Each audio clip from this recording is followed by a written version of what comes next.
All right. Hello, everyone. We are live, and we thank you so much for joining us for another installment of our Critical Conversations webinar series. I think that we've had some really amazing content ranging from fertility preservation, a lot of gene therapy discussions. This topic tonight, though, is really, really close to my heart. A couple of months back, one of my co founders, Dr. Lydia Pecker, and her student, Dr. Macy Early, published some data around maternal mortality and morbidity. And I have to be honest with you that I don't know if I've slept peacefully since that data has come out. So at SC Red, we have decided to hone in on these pregnancy outcomes. And so we'll keep you posted on some of the events that we have planned for the rest of the year and beyond related to maternal health. But tonight, I'm super excited to introduce Dr. Kim Smith-Whitley, who really needs no introduction. She's also one of my co-founders, and I know that a lot of people know her as a pediatric hematologist, and she's doing all these amazing things at Pfizer, but I don't know if everyone knows about her contributions to pregnancy and the publications that she's had, and the facts that I know about sickle cell and pregnancy have really come from Dr. Smith-Whitley. So I'm going to get out of the way and bring her up so we can get into the presentation. And then following her presentation, we're going to get into a really robust conversation with some amazing women. So thanks for joining. Thank you, Tiana. And I'm going to just start by saying that this has always been a combined approach. Ever since Tiana welcomed me into her community, I have really been more thoughtful about the way that we speak about sickle cell disease, the challenges that individuals with sickle cell face, and how to bring meaningful change to this community. So I'm very excited to be speaking on navigating sickle cell and pregnancy. I want to say right from the start that this talk is supposed to be reassuring. So this talk is designed so that young people living with sickle cell disease know that it's possible to have a healthy pregnancy. I think that there is great myth in the sickle cell community that young people with sickle cell disease should not get pregnant or can't get pregnant. And so we are here to dispel that generalized myth, talk about what you can do, particularly to stay healthy before you make the decision to become pregnant, and then what you need to do once you find out you're pregnant. So with that, women with sickle cell disease can have a healthy pregnancy, despite the fact that women with sickle cell are at high risk for pregnancy complications. And we'll talk about some of those complications later in the talk. We know that when women with sickle cell disease are cared for by a knowledgeable, multidisciplinary, meaning not just a hematologist or not just an OBGYN, but a team of a sickle cell specialist and an OBGYN or a maternal fetal medicine health specialist working together, that the outcomes improve and that individual is less likely to have problems with the pregnancy. So our motto is, yes, be positive, but also be prepared. And we're going to tell you how to be prepared. When individuals wait until something bad sometimes happens to them and then do something differently, that's kind of a reactive response to an issue. A proactive response is acknowledging the fact that there may be a problem coming ahead for you and trying to do something differently about it. So because we know that women with sickle cell disease are at higher risk for having problems related to pregnancy, then there are some things that they can do to interact with their medical team, interact with their support system in their community, to have better outcomes. And we're going to go through some of those. They're going to come in a couple of different groups. Of course, know your medical history, which I know if you're showing up for an SC Red session that you are already well equipped to be able to communicate with your medical team, but understand your risk and understand your treatment options are something that we want to double click on tonight. Find the right healthcare team for you. And we're going to talk about the number of individuals that may need to be involved in that decision. But we know that the best option is to find a healthcare team that you can trust. And then broaden your support system. Find a team that can be around you in your community, family, friends, and bring them around you in a positive way to support you through this process, this pregnancy, and then to be there when the baby is born as well. So how do you prepare? Well, there are a couple of things that we know can be a challenge when an individual with sickle cell disease wants to become pregnant or just finds out that they're pregnant. And we know that the better we understand their health status before they become pregnant, the more we can be in tune with identifying problems early once they occur. So because women with sickle cell disease can have problems with their kidneys, which you know may impact your blood pressure, it's very important to understand your baseline blood pressure. It's very important you understand what medicines you're taking, because you're going to call your medical team if you find out that you're pregnant to find out which ones are safe to continue. If you're taking medications and you want to become pregnant, you may talk to your medical team about whether or not you should stop some of those medications before you become pregnant. So this is something that is really important to have a conversation. Why is the presence of avascular necrosis so important? Well, because part of a healthy pregnancy is having good antenatal care before the baby is born, perinatal care around the time that you're giving birth, and then postpartum care after your delivery. And part of what women with sickle cell disease and most women like to have control of is their method of birth. And it is possible for women with sickle cell disease to have vaginal deliveries, particularly in well-controlled situations. And if you have avascular necrosis of the hips, it's very important to understand what kind of position you can be comfortable in when you're delivering. So that's why those things are so important to talk to your medical team about.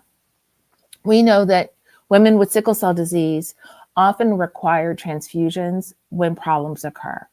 And sometimes they even need regular blood transfusions or chronic transfusion therapy to prevent problems from reoccurring. And we know that when you get exposed to red cells from a donor, your body over time can react to those red cells being different or unlike yours. And that can lead to what we call antibody formation or red cell alloimmunization. And that's just that your immune system has started to produce proteins that recognize the donor red cells as being unlike yours and clears them rapidly. And when that happens, it can make you really sick. And that can be classified as a delayed transfusion reaction. So when we see the antibodies develop, we get concerned, and we know that special type of matching beyond the usual ABO system, we need to match even further. So understanding whether or not your exposure to red cell units in the past has resulted in this can be a problem. All right. What else do we need to understand? Well, we know that you may be at risk for having a baby before that baby is full term. However, with great healthcare, we see many women with sickle cell disease go to full term. We also know that women with sickle cell disease can be at higher risk for needing a C-section. But we also have great data to show that women with sickle cell disease with good care can have normal vaginal deliveries. So in order to get this information forward, if this is not the first pregnancy for you, knowing about how you did with your last pregnancy may help the team better prepare for this pregnancy. And then really is understanding what this is going to do for your life. Many young women, when they become pregnant, are either taking care of family members, working, going to school, doing other things. And you need to understand the frequency of the outpatient visits with various doctors that you're going to need. You're going to need to understand how your life may change after that baby is born and getting to the doctor, not only for you, but doing pediatrician visits for your baby. When do you restart your medications if you want to breastfeed? And then how do you manage postpartum depression? So these are just some of the issues that we're going to talk about, not only in the context of this talk, but in our panel discussion later. So how do you know when you found the right healthcare team for you during pregnancy? Well, I think you want to know whether or not that team has any expertise in taking care of women similar to you. So have they taken care of women with sickle cell disease who have been pregnant, and how have they approached planning for that pregnancy with that individual? And if you can get a good answer from a medical professional on that, you may be in the right place. Also, you want to make sure that you're comfortable with that healthcare system, that hospital, and not just that provider. Because if you get sick, you may be hospitalized not on the unit where individuals with sickle cell disease would be hospitalized, but on the unit where pregnant women are hospitalized. And so you have to make sure that that OBGYN team is going to be in good communication with your sickle cell expert and your sickle cell team. And then I think it's important to understand what your risk may be of any untoward outcomes related to any kind of genetic predispositions. And that doesn't only include the fact that you may be passing on the sickle gene, but there might be other genetic conditions that run in your family that you need to be aware of and to get the appropriate testing for. And then, of course, one of the things that is often overlooked is making sure that you are well prepared to address any depression, anxiety, or any mental health conditions during your pregnancy. And if you already know that you need to have a good support system in that area, and you're seeing an expert team around that, bringing them into the conversation early. And then, of course, never overlook the importance of good dental health and getting your dental team involved.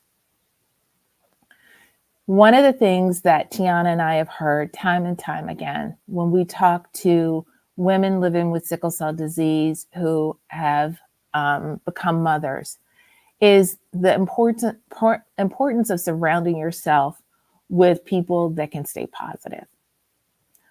Because this is not necessarily the time where you need to hear on a day-to-day basis about all of the problems that could happen. You need to be aware that they may happen and be prepared for it, but surrounding yourself with people who can help you stay positive and keep you healthy is really important. And then do all of the fun things that mothers about to be do to prepare for your child, but also prepare for the fact that you might have to stay in the hospital longer than your baby does. And really getting your team around you, your family members, your village, to be able to prepare for that. Sometimes individuals with sickle cell disease going through childbirth can get really sick and have ICU stays, or their babies could be sick. But staying positive, but being aware that you may need to be in a healthcare system that has that type of facility in case you need it is really, really important. And then be mindful and aware of postpartum depression. It's a real thing. And being prepared, and your family members and your friends being prepared to help you identify if that occurs is really important. And then build your village and reach out to women with sickle cell disease who have had successful pregnancies and get advice from them. When should you say, all right, I need to find a high risk OBGYN to help me get through this pregnancy as healthy as possible? What I will say is now, as soon as possible. And how do you do that? Well, just like many situations, it takes a village, and having as many experts that can handle multiple problems as possible is really a preference. But I will also say that having a team that you trust is incredibly important as well. So these are all of the people that you can ask your team about, is if they are going to be accessible if you need them. But really, you might decide that you can find a situation away from all of these people that is safe, as long as it can get you to this type of care quickly when you need it, right? Then I believe, and Tiana and I have talked about this a long time, that it's almost like a checklist that you need, or a care plan, so that you can go through and kind of figure out, okay, these are the things that I need to talk to my team about.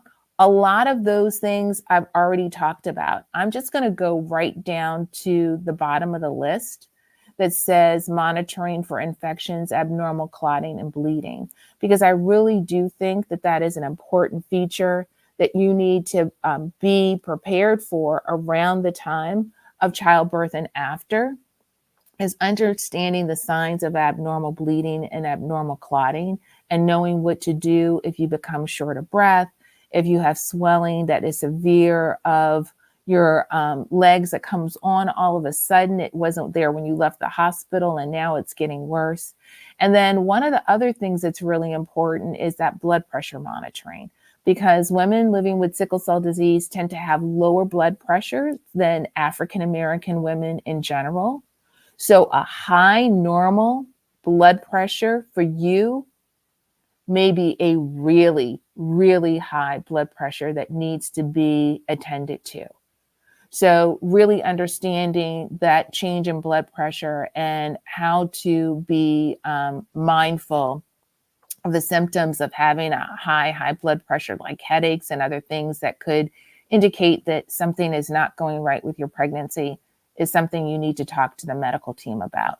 But use that individualized care plan list as just check marks to have a discussion with your healthcare team. So I think that Tiana has done a great job with SE-RED at bringing a lot of awareness of women's health to the forefront. And we know that women with sickle cell disease have two issues to address. We know that the risk of pregnancy are higher in the African American population in general, because of a lot of related factors to the healthcare that women in African American communities receive. And with sickle cell, we know that that risk is even higher for having complications. So I say the need to find a really good healthcare team is really higher as well. And so that's why we have these types of sessions, so that you can be more aware. I'm going to go through these pretty quickly. I want the take-home message of these next few slides to be, okay, so Dr. Smith-Whitley told me that things can go wrong, but they're not all going to go wrong. And it's hard to predict which one is going to go wrong. So I'm going to pay attention and hear this, not to embrace anything negative, but to understand that these are possibilities that I need to consider. That I might have problems during my pregnancy. Those problems may be related to sickle cell disease specifically, with increased pain, increased acute chest syndrome, increased infections. It may be related to things that happen in pregnant women more frequently in women with sickle cell disease, and also problems for the baby. And we're going to talk about all of those. So kidney problems, preeclampsia and eclampsia. Well, we now know that starting aspirin earlier in pregnancy can prevent some of these problems with high blood pressure and retaining fluid that is defined as the early stages of preeclampsia. And many women, and this problem is more common in women with sickle cell disease who are pregnant. Clots in the legs and in the lungs. In the legs, deep vein thromboses, or DVTs, we refer to them, in the lungs, pulmonary embolus, or PEs. And often women with sickle cell disease, particularly when they're hospitalized, and many women with sickle cell disease when they're not pregnant, need to be on medications to prevent clots from forming if you're hospitalized, particularly if you're hospitalized with pain because you're not moving around as much, or if you have a central line. You have to be aware of abnormal bleeding after the baby is born or around the time the baby is born, and the increased risk for infections, which women have a little bit of a higher risk of infections, particularly in the kidney area. And individuals with sickle cell trait can have that problem as well. So it's something to pay attention to. And then what are the possibilities for having a healthy baby? They're high, but sometimes babies can be born before their due date. That's called prematurity.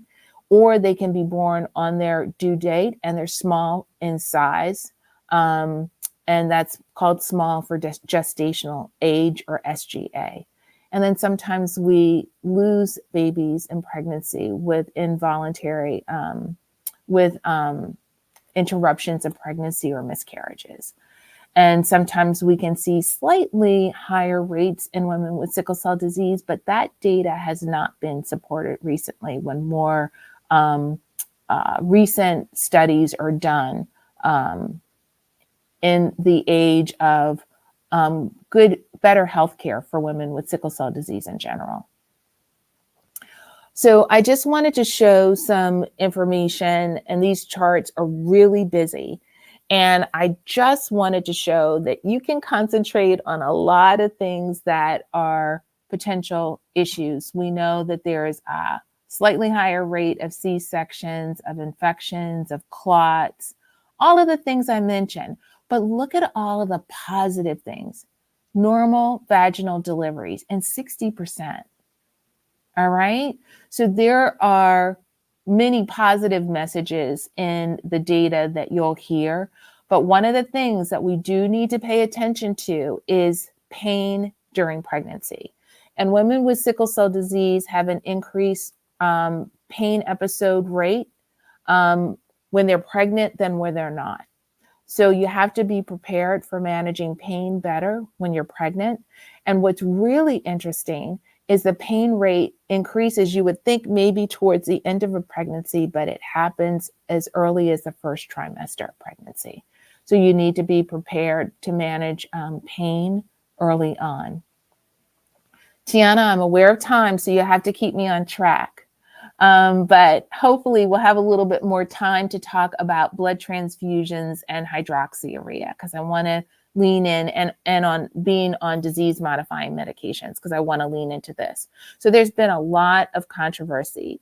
Experts have not agreed to the benefit of blood transfusions during pregnancy in one particular way. And that's whether or not for every woman with sickle cell who becomes pregnant to start blood transfusions, because we already talked about the fact that when you get a blood transfusion, it exposes you to proteins on red cells that your body may recognize as unlike your own and can make you sick with alloimmunization and delayed hemolytic transfusion reaction. So we don't want that. So we only want to expose women to the risk of having that problem if they really are going to get benefit from the transfusions. So the American Society of Hematology got a panel together to try to figure out this controversy about whether or not everybody should be routinely transfused during pregnancy, or if there are good criteria for deciding when it's appropriate to transfuse during pregnancy.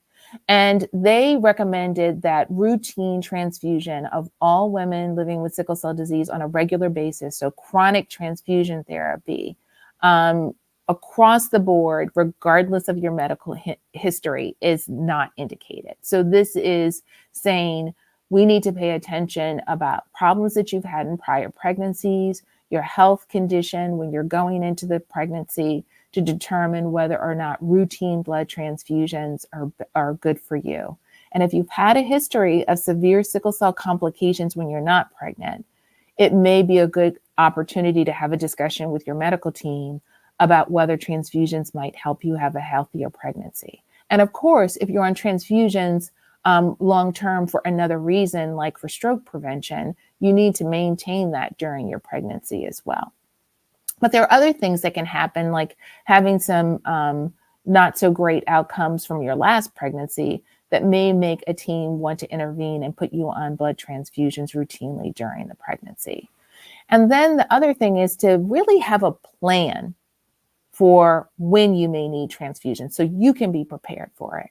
And so really coming up and saying, okay, if you have multiple hospitalizations where you've had bad acute chest during the first trimester of your pregnancy and you've had to be transfused intermittently, it may be wise to put you on a routine blood transfusion program so that we can limit the acute chest syndrome episodes for the remainder of the pregnancy. And those are the kinds of conversations we want you to have with your medical team.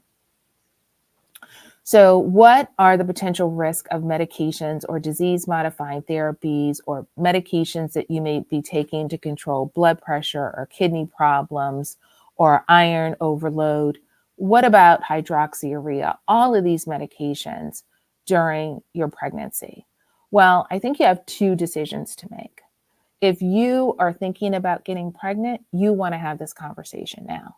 And if you are pregnant now, you want to have this conversation yesterday. So the problem is just being aware that all medications are not safe to take during pregnancy. And there are certain medications that are safe to take at the end of pregnancy or safe to take at the beginning of pregnancy, but not all the way through the pregnancy. So really the best thing is once you realize that you are pregnant, call your medical team and figure out which medications you're going to stop. Some medications that individuals may be taking, not like hydroxyurea, that usually can be safely stopped intermittently for a day while you try to get in touch with somebody, right? But there's some medications that you just shouldn't come off right away. Some medications require tapering, but we know that there are medications like Jade New and X-Jade or medications that you may take to reduce iron overload that really should be stopped. And you really need to talk to your team about stopping those medications. And most people recommend really having conversations. This is another checklist. So mark this page, take a screenshot. These are the ones you really need to talk to your team about. If you realize that you're pregnant or if you want to become pregnant, because there are certain times that it's okay to take some of these medicines, depending on where the stage of growth the baby is in. So really having a discussion with your team is important. These are fancy charts to talk about the degree of being cautious with different agents, even alcohol during your pregnancy, because high use of some of these things can really cause problems. So you should be aware of them. These can be discussed with your physician, but I'm going to go back one just so that you all can look at them and know antibiotics, antidepressants, medicines that you may take to prevent seizures, medications that you may be taking to thin your blood or blood thinners are all on this list and should be discussed.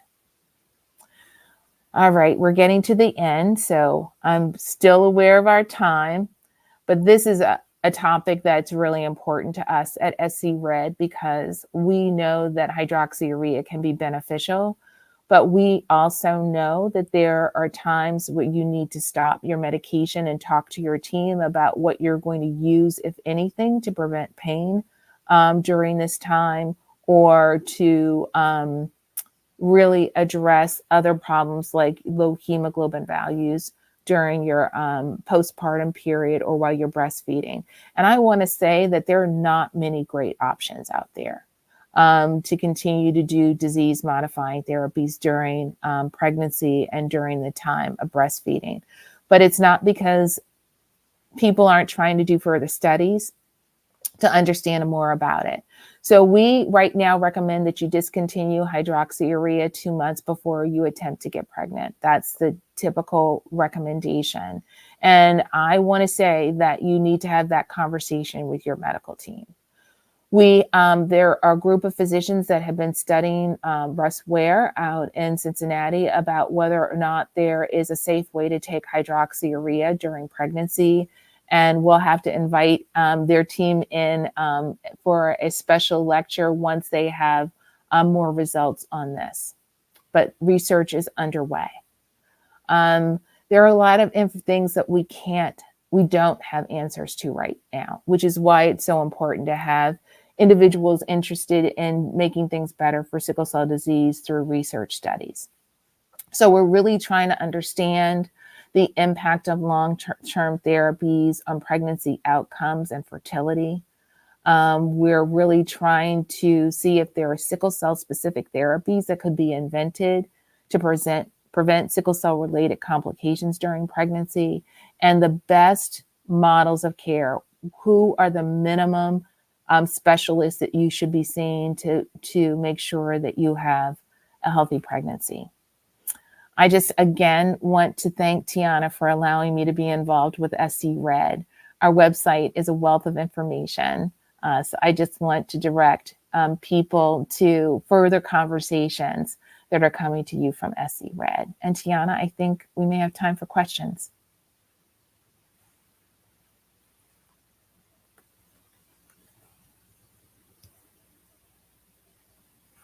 You muted. I do that every webinar, you guys. Muted and running my mouth. But that was an incredible presentation, Dr. Smith-Whitley. We do have time for questions because you had 6 minutes to spare, so you did great. Thank you. With your timing. But I really wanted to thank you because I really liked how reassuring your presentation was. Like, I've been feeling a little bit discouraged just based on some of the stories that we've been hearing, but you guys can see that it is possible to have a safe and healthy pregnancy when you're taking a proactive approach that Dr. Smith-Whitley just gave us. So there are a couple of questions. And yes, this session is being recorded, you guys. So as soon as this session is over, this presentation will be available on our website. So there are some good questions in here. If a warrior has gone through a transformative therapy like a bone marrow transplant or gene therapy, are they still considered a high-risk pregnancy? So that's a really, really good question. And I would say that individuals who have gone through bone marrow transplant or gene therapies have been exposed to chemotherapy sometimes that can present other kinds of complications and other kind of organ systems. So you just need to be attentive, but absolutely you can have a healthy pregnancy. You still have to be proactive, but making sure that the team that took care of you during your transplant lets the team know what issues that may have come up or problems that you may have had from your sickle cell disease that your transplant or gene therapy didn't reverse, making sure that those problems are addressed, because AVN does not always improve. So if you have established AVN before your transplant and you are particularly interested in having a vaginal delivery, just talk to your team about having somebody that can give you advice on the best position for you to labor in. Okay. And can you just briefly go over one more time? Say you're coming off of hydroxyurea, preparing to conceive, and you're worried about the management of sickle cell. What should your next step be? Talk to your team, because so many options are coming out. And depending on the degree of pain that you may have had prior to starting hydroxyurea or during your journey with hydroxyurea, there may be other ways of managing your pain, either with other medications that may be safe to use up to the time of pregnancy if there's more data on them, or whether or not, depending on what your exposure to red cell units have been before, transfusion therapy. Great. It looks like that's all of the questions. And so for Dr. Smith-Whitley and I, we learn the most from individuals with the lived experience. And so we're really excited for the next part of this session to get into our panel discussion. So I'm going to bring our panelists up, let them briefly introduce themselves, and then I'm actually going to start with Mariah because I have a question for her. And then Dr. Smith-Whitley, I'm going to let you kick off the conversation because I want to hear from the women about the various stages, like all the way starting from decision making to postpartum. So let's bring them up. Hi.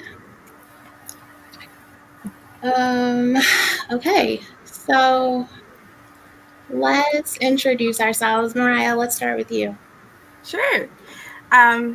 First, let me thank Tiana and Dr. Kim Smith-Whitley with that presentation. I like how we're going to be talking about positivity with pregnancy. But I'm Mariah Jacqueline Scott. I'm part of the advisory board with SC Red, but I'm also a 32-year-old sickle cell warrior from New Jersey. And I had my baby girl in June of 2021. So she is the pivot of my story and living with sickle cell disease and pregnancy. Thanks, Mariah. Naya, you want to go next? Hi, I'm Naya. I'm a sickle cell warrior and a mother of one who actually is 42 years old. And I'm an activist and an advocate for diabetes. Okay, Naya, there's some audio issues, so I'm not sure if everyone heard you. Can you hear me clear now? Is that better? It's better. Oh, okay. I was just saying, hi, I'm Naya. I'm a sickle cell warrior, a mom of one who actually has hemoglobin C disease, and an activist, a scholar, and amongst many other things in my community. Okay, it's kind of like in and out, so we'll keep working on it. And actually, Mariah, before I start with you, there's a couple more questions that just came in from for Dr. Smith Whitley. So, are pain meds normally to be discontinued when you're pregnant? Oh, so that's a really important question. It depends on the pain medication. So women living with sickle cell disease can take pain medication during pregnancy, but we get concerned about some in the ibuprofen, ketorolac kind of space, depending on how they can impact your platelets and the tendency of bleeding. But there is great data on the use of opioid therapies like morphine and Dilaudid and oxycodone during pregnancy. So yes, you can definitely be on pain medication.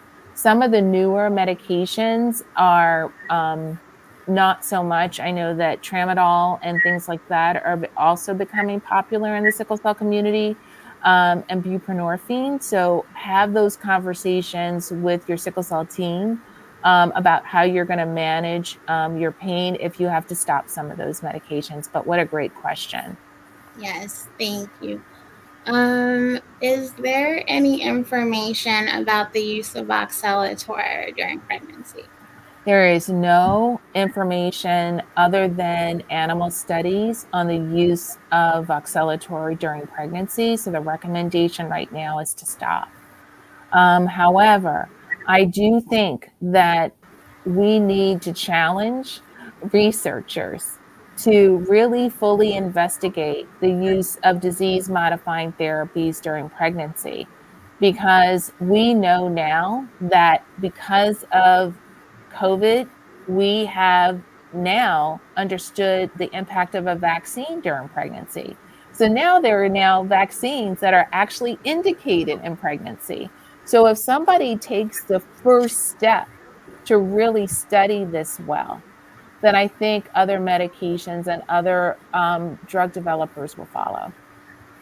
Yes, and you were the one, Dr. Smith-Whitley, that encouraged me to speak to the FDA about that. So I did have some initial conversations with them, and we'll just keep it going and see where this goes. Are there additional considerations for women with sickle cell specifically who are over 35?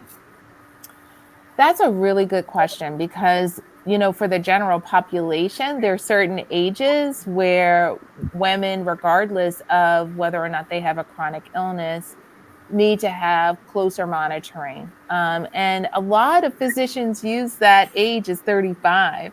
So I think that you can still have a healthy pregnancy um, over the age of 35. But I just think it's another reason to make sure that you have the right healthcare team working with you to make sure if you do have an issue that it's detected early and managed effectively early on. Thank you. Two more questions, and then Michelle, I'm coming to you. Are you automatically, women with sickle cell, are they automatically assigned a high risk OB, or is it on them to find one?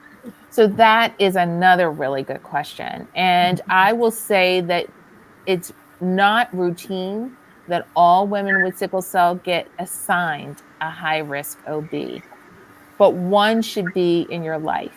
You should have at least met one if you're not going to follow all the way through your pregnancy with a high risk OB, which I would recommend.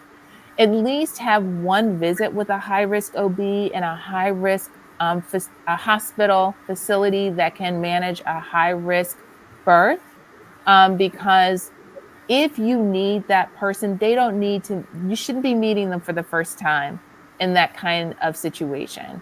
You should be meeting them before you need them and then understanding what you need to do in order to follow up with them.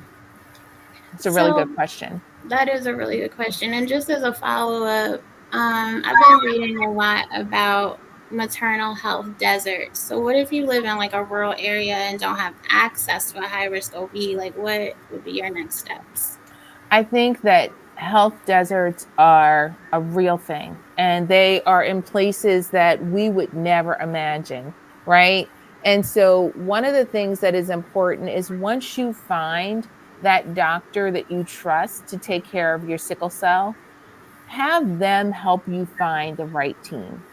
So, go to them, say, what high risk OBGYN do you think I should meet with first? Where do you think is the best healthcare system in order for me to at least receive care in or be close to if I make the decision to use that team?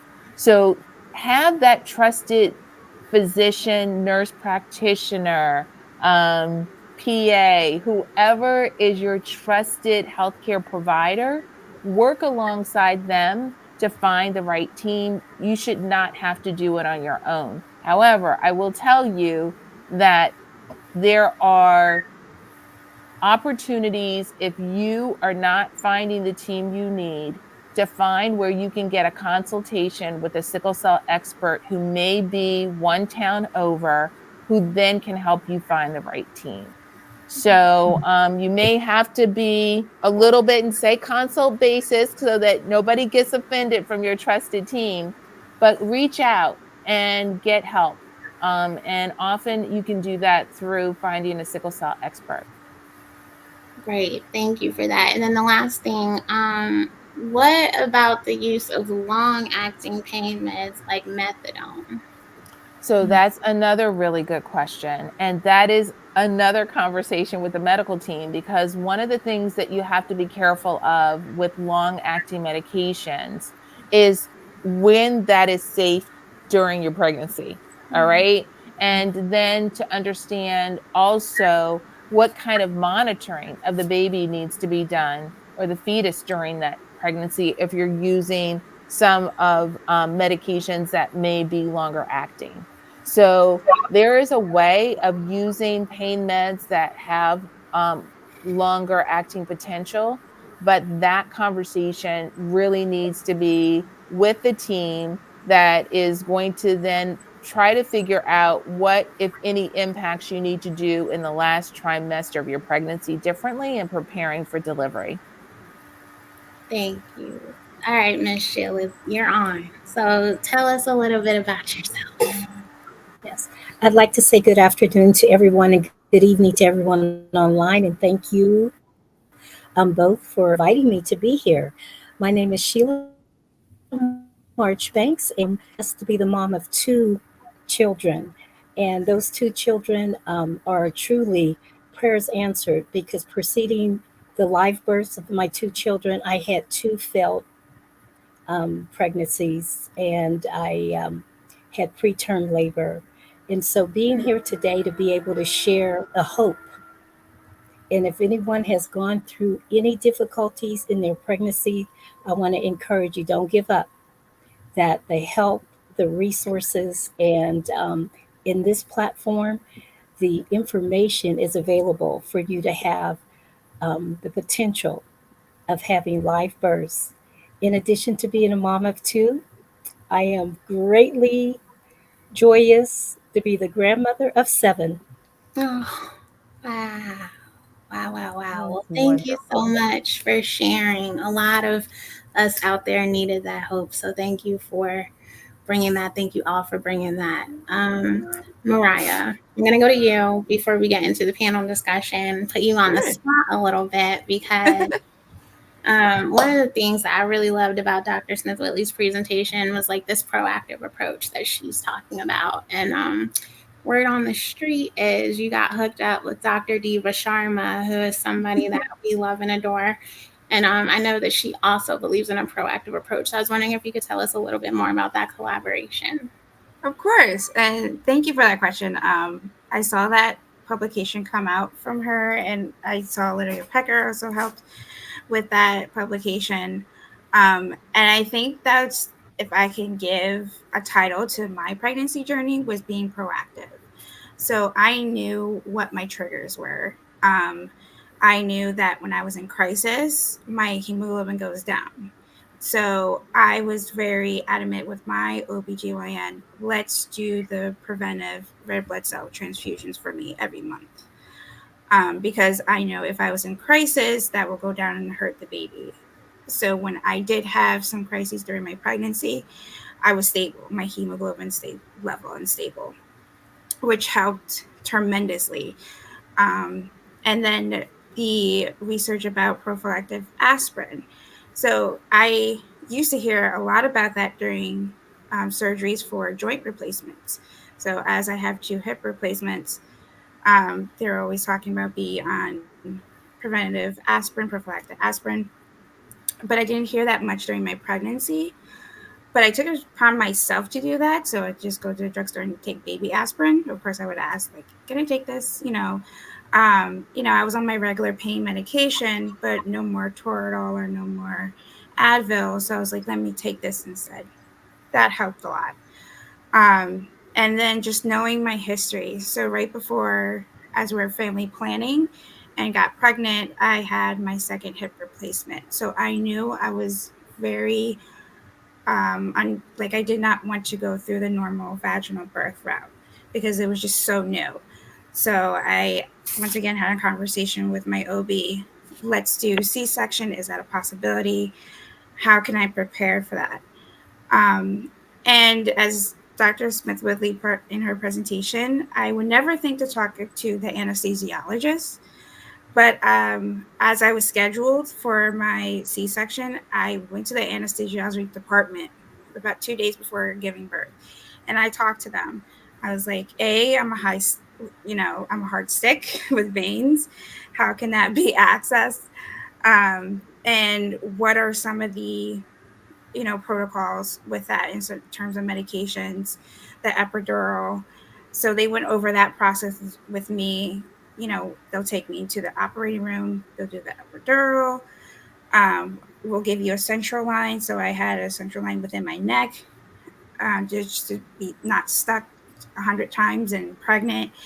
So I think that having that plan in place, just being more proactive and just having a conversation, I think it's a deeper conversation with your hematologist. And then, you're about to be a mom. So then advocacy kind of kicks in high gear.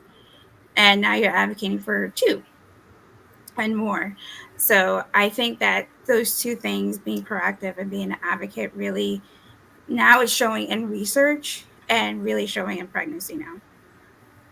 Great, great, great. And I'm going to make sure that I do an email blast that shows the publication. And then I know that I think I heard that there's some more collaborations coming out of that partnership with Dr. Sharma. So we'll look out for you in the near future. All right. Well, let's kind of back up, Dr. Smith Whitley. I know you have some questions to ask about like decision making and genetic counseling and all that. So I'm going to let you start.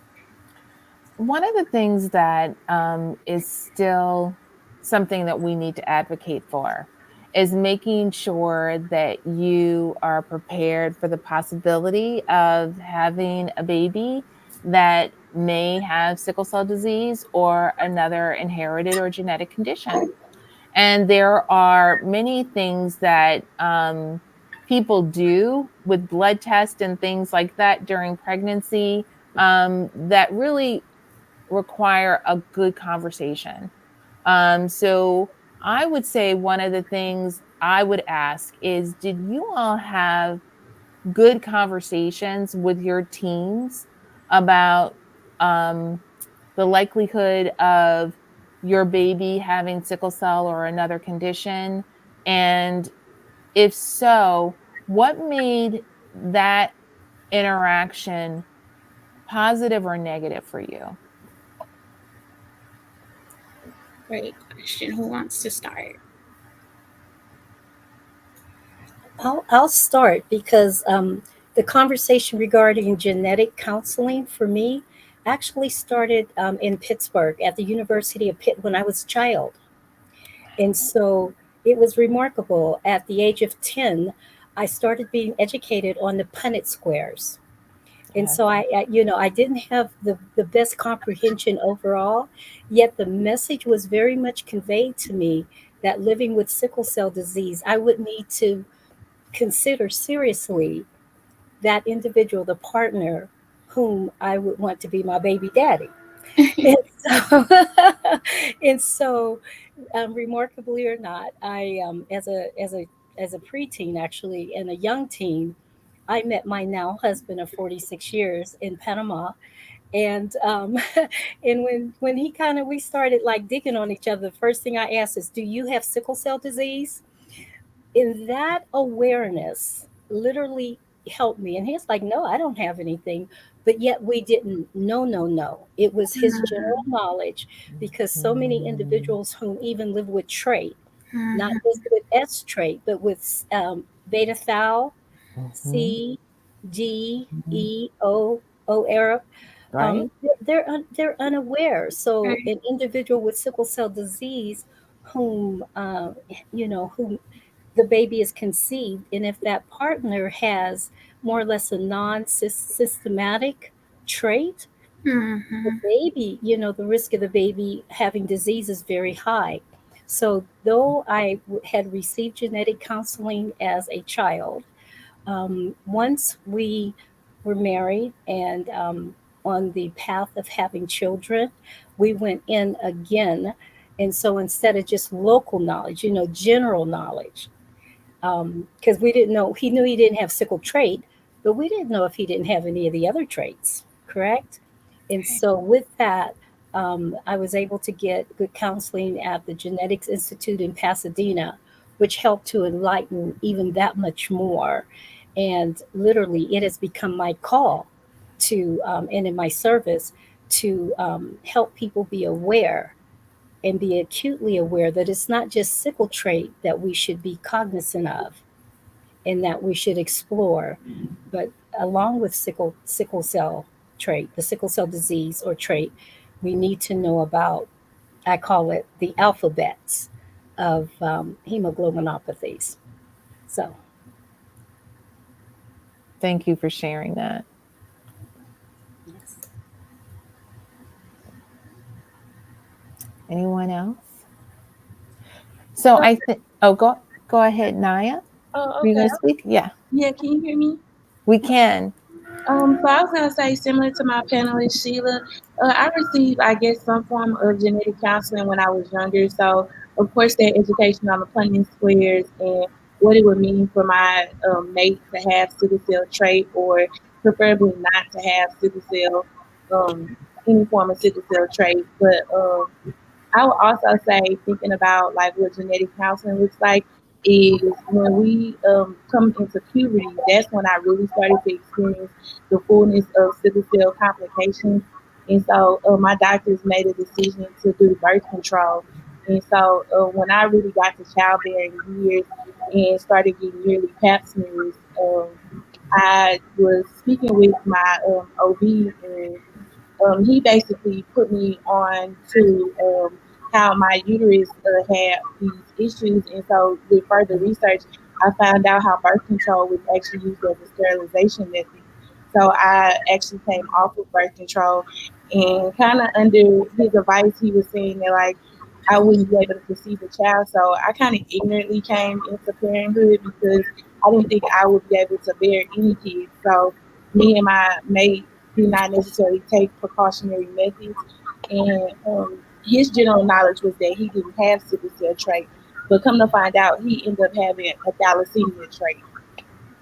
And even when the doctors did test him, the testing, because we specifically use the language of sickle cell trait testing, they only looked for the S and the C, and they didn't look for the thalassemia traits. So that was Yes. another big issue that came up. And so, like when I found out about the birth control and the sterilization, I got a little hesitant and backpedaled with wanting to have any type of genetic intervention, because I do know with the history of African Americans and fertility, like they've been very kind of like, mean to us, like in so many words. Like they have not respected our rights, even when it comes down to like Henrietta Lacks and being able to create biomedical ingenuities with ourselves and then not compensating us appropriately. So I kind of took more of the relaxed stance and didn't engage much with the healthcare factor or with the healthcare system, just because I haven't been able to establish a good rapport with doctors, and have a good understanding of how to navigate this system where I can get the best benefit.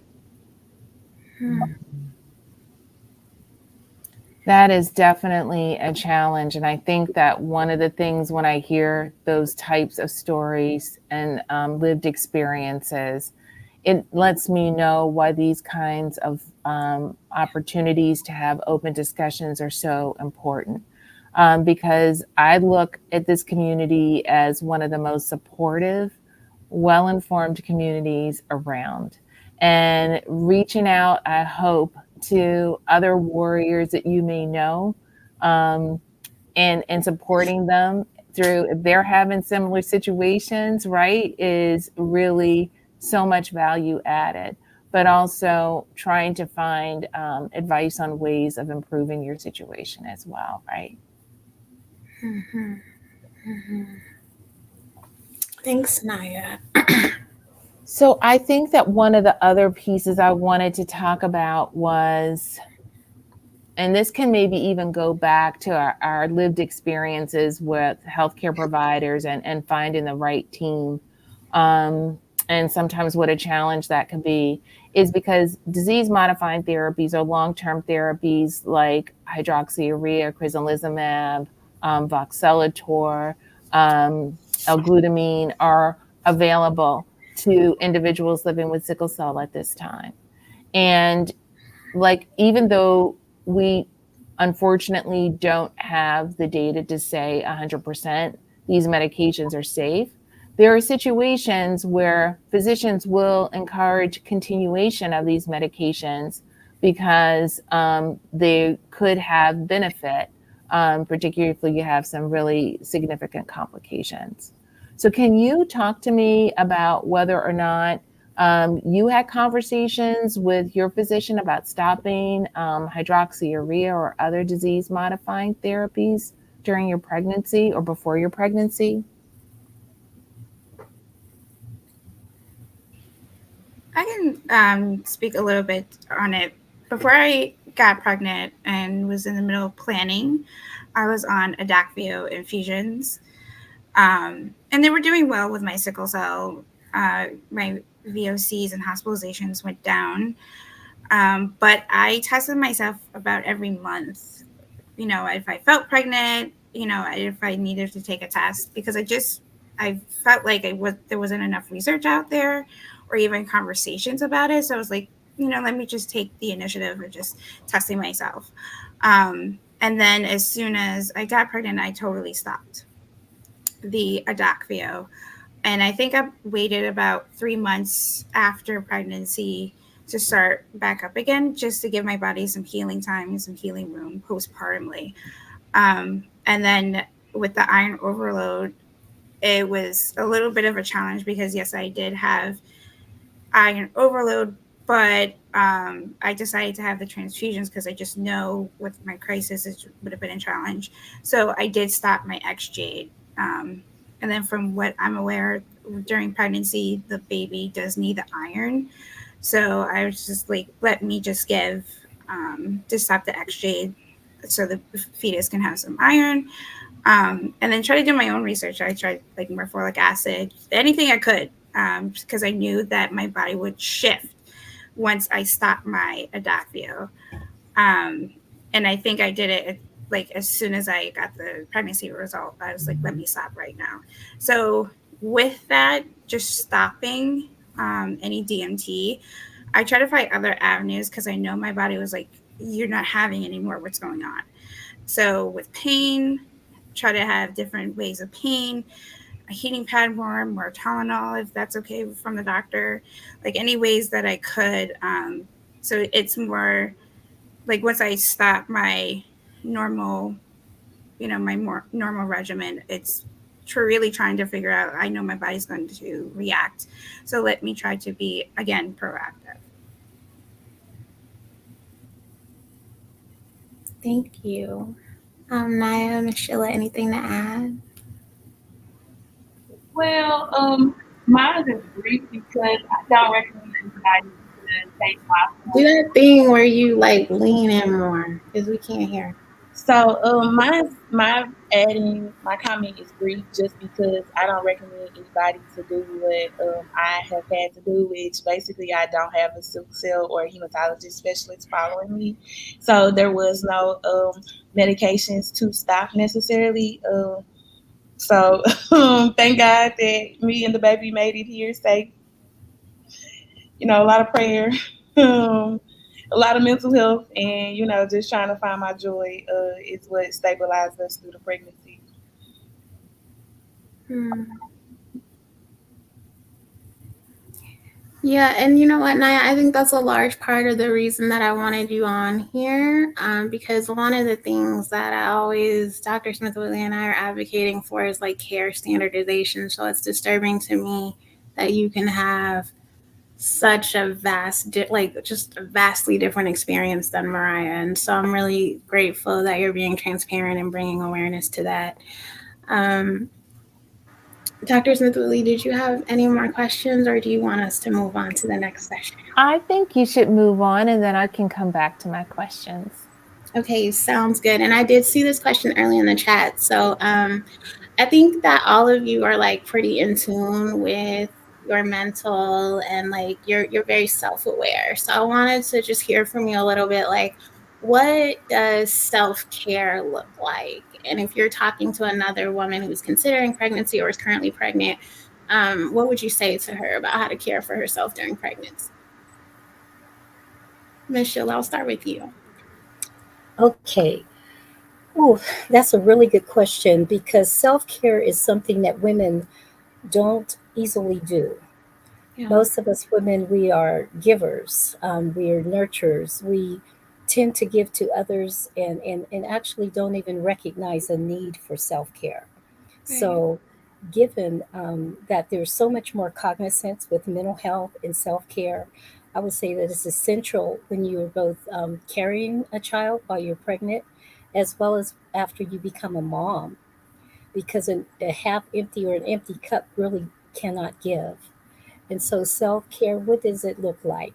Sometimes it's something as simple as closing down everything, going into your own bedroom, and just relaxing, allowing your body to rest. Self care may be something like I love to read. And when I read, I'm able to like disengage from all of the responsibilities and the things that are on my mind. Self care is, I really think, essential in order to continue serving your family. It doesn't have to be anything like going out getting your nails and your hair done.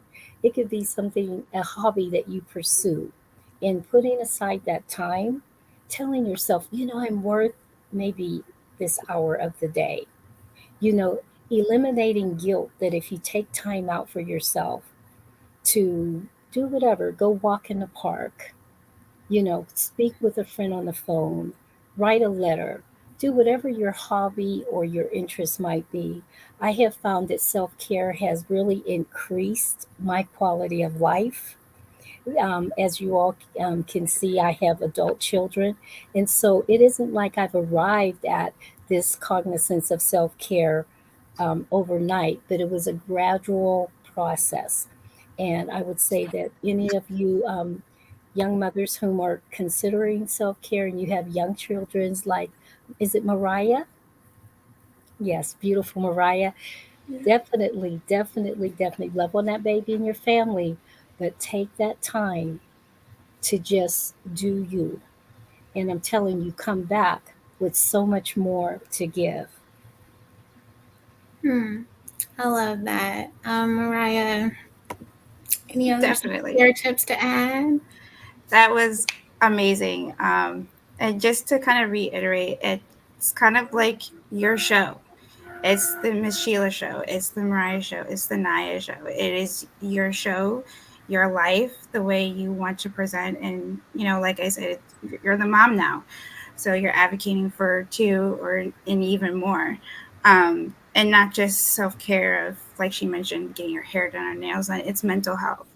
So, in part of your support group, if anyone is giving you stress, trauma dumping during sometimes, that can be a trigger, mental health trigger, emotional trigger. Just make your circle very close to you. So during my pregnancy, actually, Tiana, that's how we met. I used to do video journals on my social media, just expressing what I'm going through every month. I felt a kick. I didn't feel a kick because I was in pain. Things, what I did, how's the baby growing? What did the OB say? Just trying to share that and try to work through that and kind of journal through that. Um, and then, like Miss Sheila said, just if that's an hour. So if anyone knows me, I'm a true crime passionate person and Law and Order, SVU fan. So much so, my daughter now sings the theme song with me if she hears it. And that brings me so much joy because that's my self care and that's what I find joy in. And now she hears it so much, she goes, "Mommy, doo doo," and we watch it together. So just that little self care of watching SVU for a couple of hours together, that can bring a big difference to your mental health. Thank you, Mariah. Naya, you and I had a conversation a couple of weeks ago. I was like super stressed out, and you were telling me some things that you were doing for self care. So, can you share that with everybody? Sure. So my self-care routine kind of just is gauged based upon what do I have access to in my environment and alongside what brings me joy. And so, recently me and my son has started painting. So we tend to paint our emotions. Um, and what other things did I say? Music has been a space for me to find myself. But I say currently right now is, yeah, just sitting in nature. That's And what I was looking for. I say sitting in nature, and then that kind of just like doubles over because the baby can play in the park. And with some of these like realizations, my son we've been having a lot of come to Jesus moments, I say.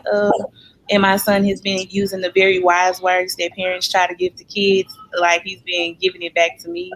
And so like when we sit in nature, we tend to meditate over like the birds and the sun and things like that. And so my son pointed out, for instance, like the birds walk and fly, humans only walk. And so that was like somewhat of an existential crisis he left me with. Another one he told me was, he was like, he looked up at the sun. He was like, Mom, you know the sun doesn't shine just because it has to. It shine because it makes the birds fly and the plants grow. And so what I kind of took from that was like, your purpose isn't only for you. Your purpose is also to make the other people around you kind of grow and prosper. And so we have conversations like that, but we often find joy just in the stillness of Mother Nature. Thank you, Naya, raising a well-rounded genius. And how old is your son? He's 5. He'll be 6 this year. Yeah, and I say like now as a mom, my self care tends to revolve around like me and my son just having childish moments. So when I know we both had a stressful day, we kind of skip school and go to the science center. That's the good thing about living in St. Louis. We have a lot of free attractions. So we tend to like skip school and go to the library or go to the science center and just hug it out. But I definitely have been prioritizing mental health and happiness above being, a well-paid individual in this society. I think your happiness should be prioritized. Thank you all for sharing. And let me just say that the audience is like super engaged, and I could have invited them to be co-moderators because they're asking questions that I was getting ready to ask. We want to hear from you guys about postpartum depression. Did that come up? And if so, how was it addressed? Mariah, I'll start with you. Sure.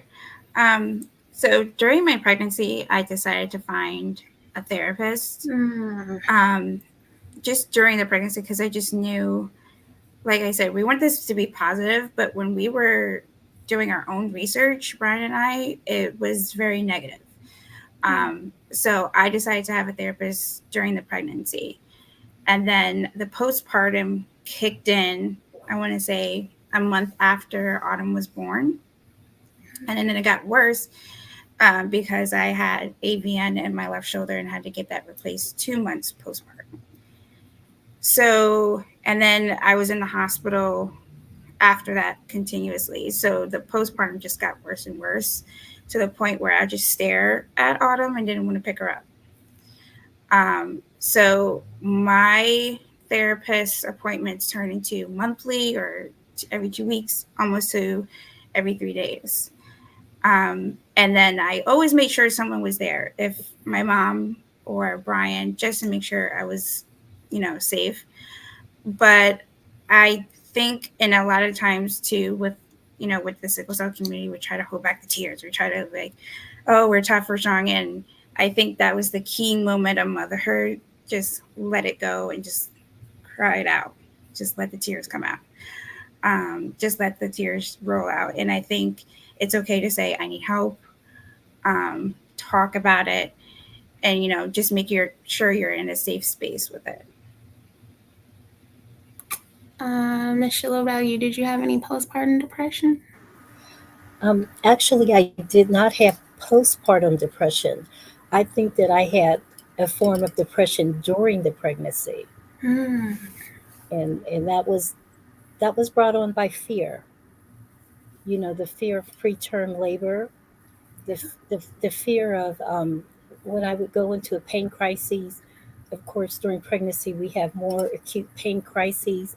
I was afraid to take medication. So there would be times that I would just endure. I would call it like in the raw, and that worked on my mind to be pregnant, right, and to be in acute pain and to be afraid to take medication because I didn't know the impact on the baby. And it's I'm sorry, I'm recollecting some things, and so that's where my depression came in. It's like as I shared earlier, before we had our son, he was our third pregnancy.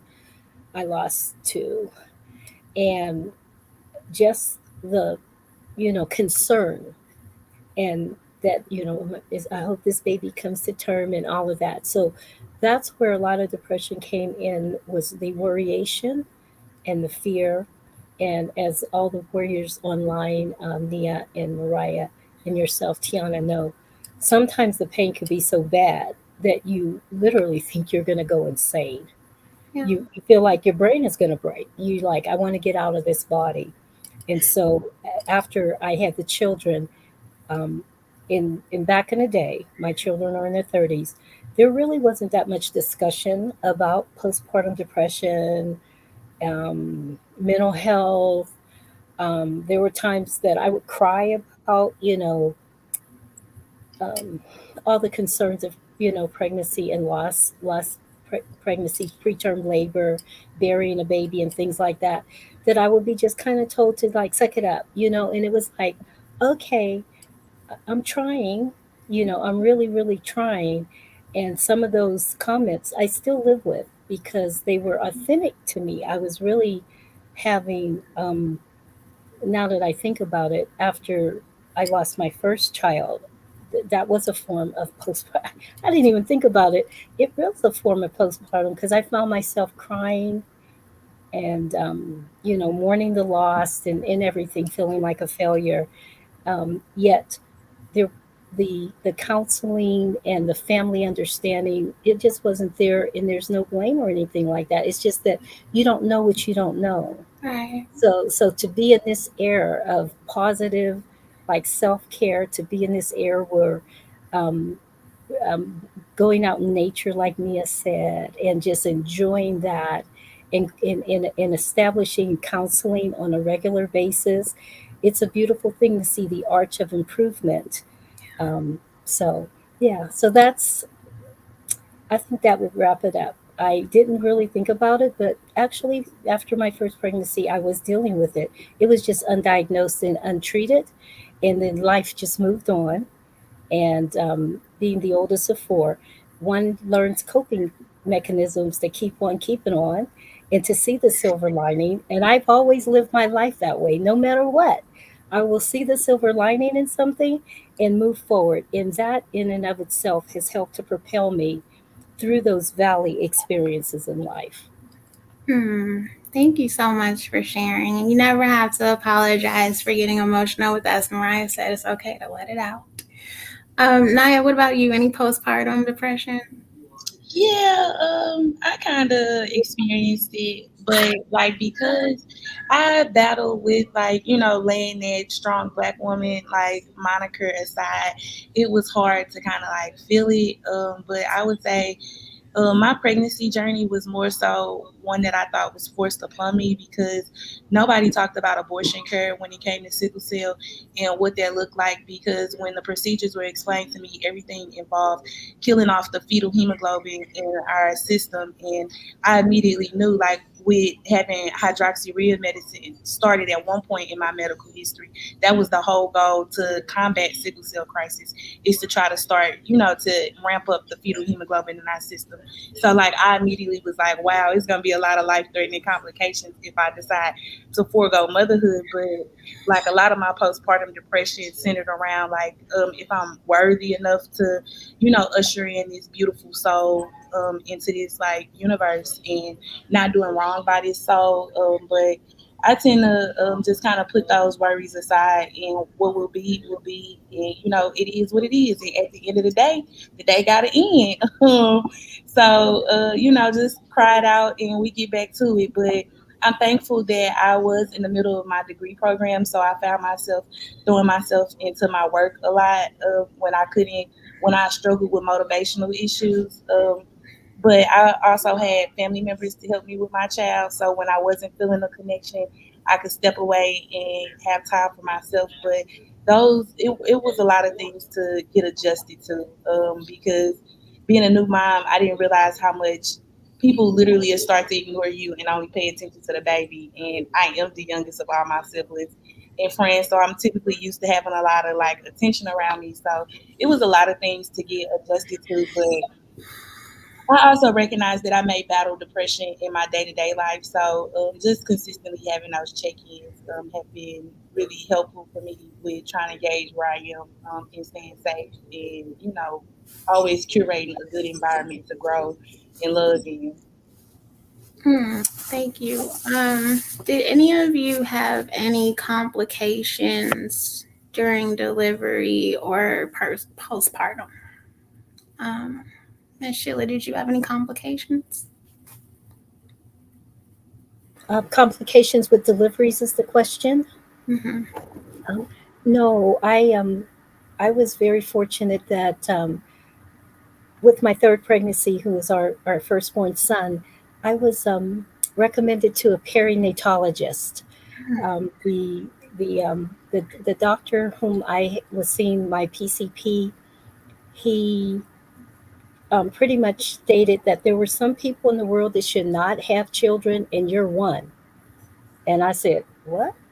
And he continued to speak. And at that time, I was a 30-year-old, professional woman. And I'm listening to this man because of my history. He was saying, you shouldn't even try to have a child, and you shouldn't even proceed with this one. And I sat there and said, if you had an 18-year-old young lady in here that was uninformed about, what her life could be, the hope to be a mom, you would be encouraging her to abort that child. And I really don't think that that's right. I really took that advice as an insult. And so I left his office and I went to patients. I told the nurse, I think I'm going to go to patient relations because the counsel I was giving was not really to the best of my health or the future health of my child. And so, I wasn't mad. I just told the nurse I really need to see someone else.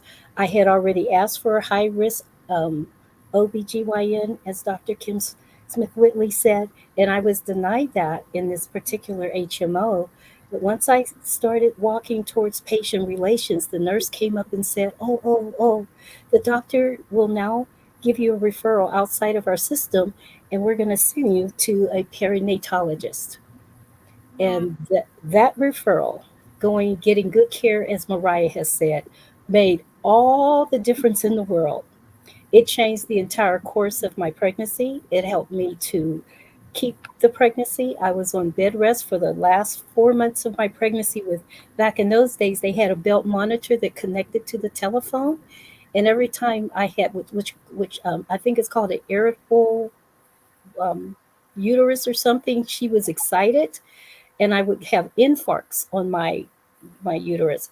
So any risk, they were able to see it through the signals that went through the phone, and I was whisked in to the hospital for the adequate care that allowed me to go to 8 months. And at 8 months, they took an amniocentesis to see how the maturation of my son's lung cells were. And at that point, because of the repeated crises and all the other complications, you know, the doctor had a lot of them. It was interesting to sit here and hear you share from a medical perspective. It blessed my heart, Dr. Kim Smith Whitley. It really did. I lived many of those things, the avian and all. So at 8 months, in order not to put my life or my health at risk and to keep the baby safe, they went on and I had an induced labor. I walked in getting, what is it called? The block that you get in your back, not the spinal block, but epidural. I was like, meet me in the parking lot. So me and my husband, we played Uno until that baby came here. It was a perfect delivery. Good. With my daughter, there were more complications. It was a different system. But yes, I had a great delivery. Wow. Thank you for sharing. I'm getting emotional. These stories are very impactful. I forgot the question. Naya, did you have any complications? Yeah, I had a few complications. So I experienced a lot of pain crisis during my pregnancy. So that was one way that I kind of knew that I was actually pregnant or something was happening in my body. It like my body went into a pain crisis, and I found out that I was pregnant when I was probably about 3 or 4 weeks along. So before the baby even implanted in the uterus, and they were just finding positive HCG hormone in my system. And then like throughout the pregnancy, I had one acute chest, and it was a lot of issues with my platelets. That's a lot of what I remember. And then the baby was born with neonatal abstinence syndrome.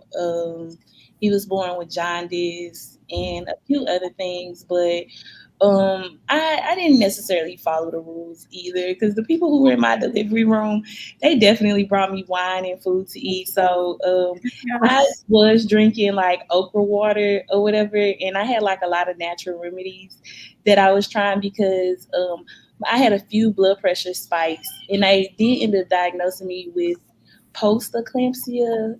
We usually talk a lot about pre-eclampsia, but I basically had eclampsia at the end of the pregnancy towards delivery and after delivery. So I use like a lot of essential oils like lemongrass and yeah, like the okra water and things like that to have like the baby just kind of slid out on his own and didn't have to have too much medical intervention. But I did have food on my stomach, so they couldn't take me into a C-section, but they were definitely threatening to take me into a C-section.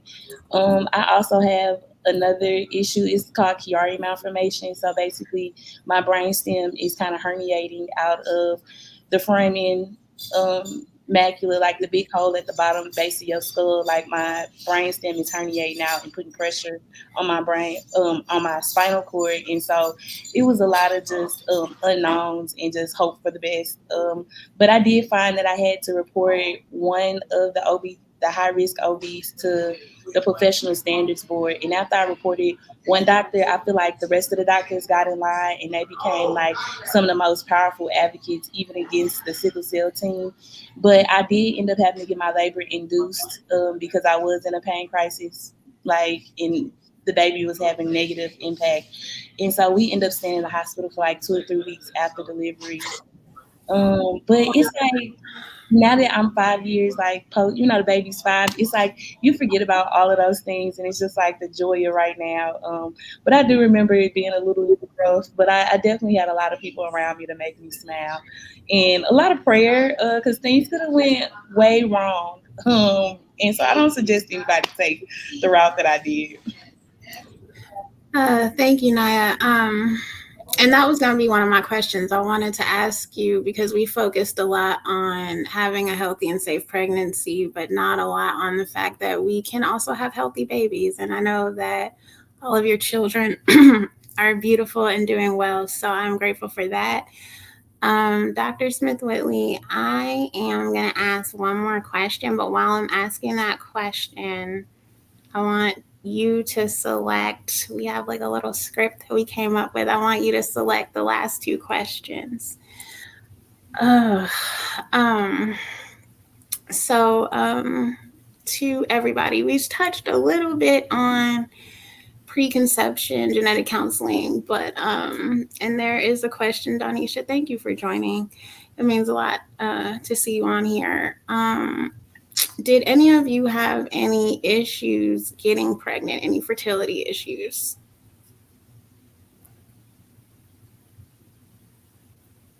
No. So, honestly, I was in college. So initially, when I started my collegiate journey, I wanted to be a pediatric cardiothoracic surgeon. So I knew that like I was very career focused and I didn't have any intention on having children. Um, I didn't have any intention on having children at the immediate present, but I ended up switching my major to African American studies after the Michael Brown and other like social justice incidents, and so I started learning more about like the social aspect of the medical institution, and so in doing so, initially I did. So I started following with an OB, like I said earlier, and getting my uterus checked, he definitely noted that I possibly even had endometriosis. But knowing the history of the healthcare system, I bowed out and was like, it is what it is. And so, according to him, like the OB, I should have had a difficult pregnancy. I shouldn't have been able to conceive, yet alone bring a baby earthside.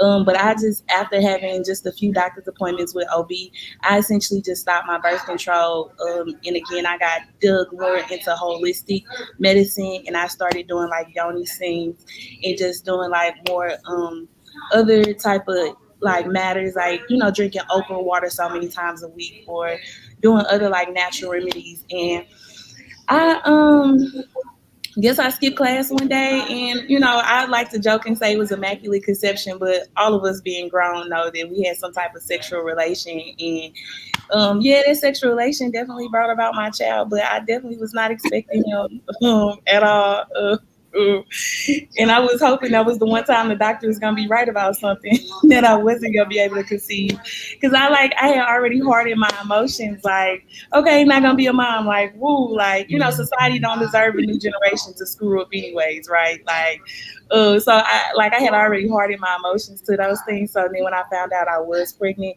it really felt like when you're not trying or not thinking about it, that's when it happens most. But I don't. That was my only kind of like little debacle about hearing I might have difficulties with being pregnant and knowing that I was on medication and things at the time. The doctors had noted it should have been difficult, but look at God, I guess. Amen. Look at God. And it's the transparency for me. Thank you. All right. So, Dr. Smith-Whitley, did you come up with the last two questions? I am really struggling because we have covered so many topics. And I just look at this, and I think between the questions that we got in the chat early on and what I'm looking at that Tiana and I have talked about, you all have touched on. So I think that what I want to ask is, what, if anything, did your sickle cell disease and your pregnancy, after you had that baby, did your sickle cell change in any way? Like, did you notice that you went back to a different steady state for your sickle cell disease, that either you were having fewer or more pain episodes, or your complications changed in some type of pattern after you had the baby? I would say that postpartum, at least all the way out into maybe 18 to 20 something months, my pain was off the charts. Like, wow, like my pain crisis increased in frequency and the duration was way longer. I would say it's probably wasn't until like last year when I feel like my body kind of smoothed out and my pain crisis had decreased in like the frequency. But right after and during the pregnancy, my pain crises were off the chain and they were coming way more frequent. And the doctors, and I was followed by a hematologist at least halfway through my pregnancy. They had no question for that. It was a little bit of research that cited to expect more frequent pain crises and complications after birth. But other than that, I know my hematologist was very ignorant to what to expect during pregnancy with sickle cell patients, even though I know some of my friends who are followed by this doctor and their grandparents. And I'm like, so I found it was just a very frustrating road to navigate. And I often didn't have the emotional capacity to always interact to the extent that I knew I could, because I would have started, communicating in African American vernacular and not, the standard American English that they expect out of us. So I found myself kind of disengaging, but I did notice those patterns. Yeah. Well, I'm glad that the frequency, hopefully, and the length of your pain episodes has decreased again. But it sounds like this is something that Tiana and I have heard quite a bit, that it's not just that immediate time after you have the baby, but things take a while before they seem to get back to your normal baseline. Ms. Sheila, how about you? I found that about 6 months in, I nursed my son, and so that's a lot of fluid coming out and all. I found that 6 months in, my crises increased, and I was always wondering, was that a function of the postnatal, or was it my fatigue? Was it part of what we spoke about earlier, which was a neglect of my own self care, not getting enough sleep, returning to the workforce as a full time aerospace executive? So I it's real difficult. With sickle cell crises, we're like, what was the trigger this time? Was it cold? Was it stress? Was it, Mm-hmm. was it fatigue? Was it my diet? Was it just because? And so I did find that I was having crises more frequently. And in my life, I live with sickle beta thalassemia. And so every 10 years, it's as if my clinical manifestation of sickle cell actually gets worse. So by the time I had my children in my 30s, I was having many more complications of sickle cell disease than perhaps I had, say, in my 20s. I still had some, but it was just like I shifted. It's like I didn't recognize myself. So, doctor, I have a hard time differentiating whether it was a function of just sickle cell per se and having a baby, or if it was taking on that huge responsibility and going back to work full time. And because we didn't want our son to be an only child, we soon, 17 months later, have and still have a beautiful daughter. And so, I was chasing around and happy as can be. I just love being a mommy. I'm telling you, it was like a dream come true. These children were prayed for babies. And so I gave so much, and I did find myself hospitalized more than I had ever been in my life, with acute chest syndrome and being assigned to like the lung area of the hospital with a lot of elderly patients and not a lot of understanding of sickle cell. So I'm just being transparent to say, was it the sickle cell or was it my lifestyle, the demands of my life, me really neglecting myself for my children and my family, and not complaining about it, but just having the consequences of it, not getting enough rest, not drinking enough water, maybe not even eating properly, getting like 4 hours a night sleep and having to get up and go into my aerospace job and deal with that for 10 hours, then come home, drop the briefcase, pick up the diaper bag, cook dinner, all of those things. And I think that that's where having help, having resources to come in, asking for them, working with a social worker and your medical team to see what resources are available to help us as mothers living with a genetic and chronic and acute disease. So that's kind of like where I was, and I hope that I answered that. I know that you You wanted did. in You response did. to sickle cell. Absolutely. It was all kind of um, woven together. Hmm. Mariah, did you have a similar experience? Definitely. When I talk to other women who have had children like that don't have sickle cell disease, I've always heard it takes about a good 2 years for your body just to feel like normal again, and that is exactly to Autumn's birthday. When she turned 2, that's exactly when my body felt like it was back to normal. So previously, I mentioned 2 months after I gave birth, I had to get my shoulder replaced because the AVN just set in so quickly into my shoulder. So that was hard to try to feed her because my shoulder is in a, kind of out of order, and I couldn't lift it, and I had it like in a sling. So I'm trying to feed her on pillows and things like that. But I just noticed back to back to back, I was just in the hospital, and longer, stronger. The pain will, my triggers were a lot more sensitive.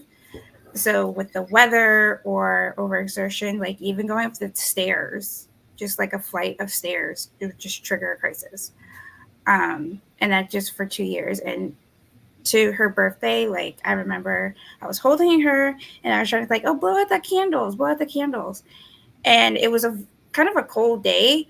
And but I was like in and out of the house. I was like, wait a minute, I didn't have a crisis today. Like that was weird. And ever since then, I've just felt like I've got to my normal routine, and like everything shifted. But those 2 years, um, something I just talked to other people and other women, sickle cell, no sickle cell, other rare diseases.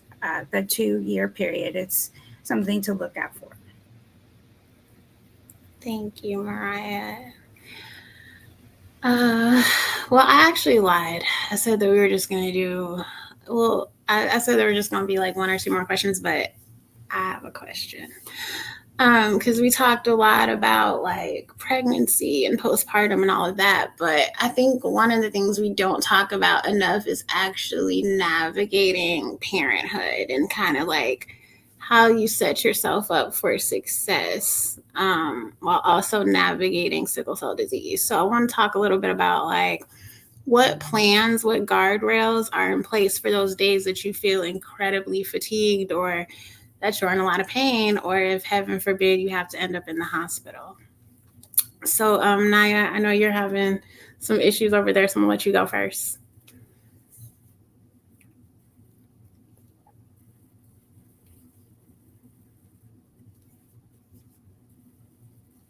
She texted me that her computer was. Oh no, I couldn't find the unmute button for a second, but here I am. What was the question again? I'm sorry. Like, how do you what plans are set in place? What happens on the days that you're super fatigued or in pain or have to go to the hospital? What happens with childcare? Oh wow. I would say in general, my parenting style is probably about 70% winging it, maybe about 20% actually being prepared, and maybe 10% just like hugs and we're gonna make it together and just roll with the punches. But I would say, long story short, he me and my child are really like intertwined, like spiritually and emotionally together. So it doesn't take much for him to realize, like, when I'm just trying to put on a brave face for him, and he can kind of see I don't feel well. But I say, number one of the biggest things we practice is respecting each other's sleep. So like, if you see mommy or anybody sleep, then you don't really wake them up because you don't like to be waking up from your sleep. And here he is There right he is. And so I would say when I need to go to the hospital though, um, he ends up staying with my parents or he ends up staying with his dad. But it's a little frustrating for him because he knows that it's a gap in our normal routine. So it's just something he kind of like, be mature about and realize that things aren't gonna flow like our daily activity, but it's gonna something's gonna happen. Somebody that loves you, you're gonna be with somebody that loves you, so you're gonna be okay. Thank you for sharing. Mariah, Miss Sheila, anything to add?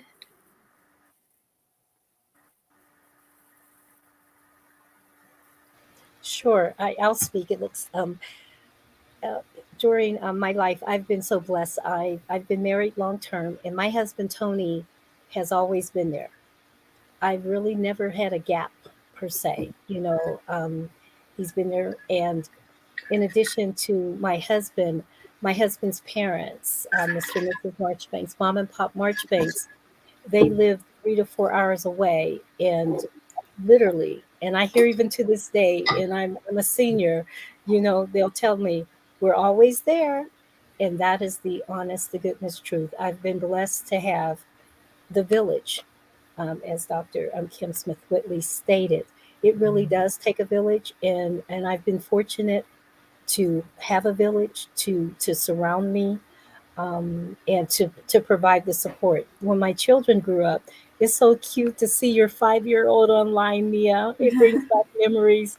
When my kids were about that age, and if I were in bed and they knew that mommy was not feeling quite well, they knew what brought me joy. So I can remember a time that my son and daughter, they were dressed up in their little aprons and they came up to the bedroom and they said, "Here, mommy, here's water, chocolate, and a book." Aw. I, I will never forget that. It was like they knew me, and I'm sure their dad was behind saying, "Here, take this to your mom." It was delivered to me on a tray and delivered with all the love in the world. I'll never forget that. So having family and loved ones, down to the children, as Nia said, makes all the difference in the world. Mariah, what about you? Oh, definitely. That baby knows you as soon as you're in the womb. So I mentioned earlier, there are times where I was in pain, not just was crisis, just in pain when I was pregnant. Autumn would stop moving. And of course, it would scare me. But now I see that in her now. She knows exactly when mommy does not feel good, and I don't have to say a word. She just knows mommy does not feel good, and it's just that baby knows you even before they're even born. So she'd go, mommy, your back hurts? Gotta take your medicine. Where's your water? And she'd be 3 in June. So she's very in tune, and all your children would be very in tune to you. They come straight from you. They learn everything about you, your breathing, your heartbeat. Even when she lays next to me, she's like, wait a minute, your heartbeat doesn't sound, she goes heartbeat. Your heartbeat doesn't sound right, mommy. Are you okay? And your circle. So if Brian saw me up during the night and I couldn't sleep, he knows, okay, let me make breakfast because Mariah can. And if I'm in the hospital, my parents, his parents, always there to take turns. And even during that time period, her character can change a little bit, because I noticed when I'm in the hospital, she's like, wait a minute, mommy's not here. She doesn't eat, but they intervene. Okay, let's FaceTime. Let's talk to mommy. Mommy's right here eating lunch with you while I'm, in the hospital eating lunch too. So there's very different ways now, which I'm so glad, we have FaceTime, we have phones now, video, where we can interact when we're not there. But all of that circle and, just talking about it makes a huge difference. Thank you. Well, Real quick, to elevate what Mariah said, that's something that I haven't been able to figure out in my parenting is when I go to the hospital, the emotional impact it has on my child, because he is more fussy, he is more irritable, and all of those things. But yeah, we do the FaceTiming, but just kind of grinning and trying to smile through it. And then the other thing we haven't figured out in parenting is because he has hemoglobin C disease, a lot of doctors try to say he shouldn't be experiencing a lot of the symptoms that he's experiencing, but it's nothing more frustrating as a sickle cell warrior to be gaslighted about your experience, but then to be gaslighted about your child's experience. I found myself in a lot of precarious healthcare situations because I was quote unquote going hard for my child, but he tends to be sick at the same time that I can be sick. So he has joints that are swelling up and things like that. So those are things I haven't figured out, but again, just rely on, I guess, that circle, that community. Try to just alleviate it as much as we can and bear with the punches. thank you. Well, I just wanted to say thank you. I could really do this with you guys all night, but I do have some plans in the near future to loop you into some things that SC Red is planning. And again, just want to thank you for accepting my invitation to spend this time with us. I know that I learned a lot. I'm incredibly inspired by all of your journeys. And it means a lot that you would trust us with those stories. And I don't know if you've been paying attention to the chat. I'm getting emotional because I've seen doctors, I've seen genetic counselors, I've seen other warriors wanting to make sure that we acknowledge your stories and the value add that you had. And I've also seen a lot of people wanting to make sure that this conversation was recorded. So I just wanted to let you know that you had a lot of impacts on the community tonight, and thank you. So I'm going to let our presenter close us out. Dr. Smith-Whitley. Thank you all. You included Tiana for really giving us the opportunity to share in the lived experience of individuals who have found a way to move beyond the obstacles that have been put in their way and to focus on being proactive about their care. So thank you for the conversation tonight. Tiana, thank you for coordinating and making this a reality. All of you are very much so appreciated. All right. Thank you. Have a good night, everyone. We'll see you next time.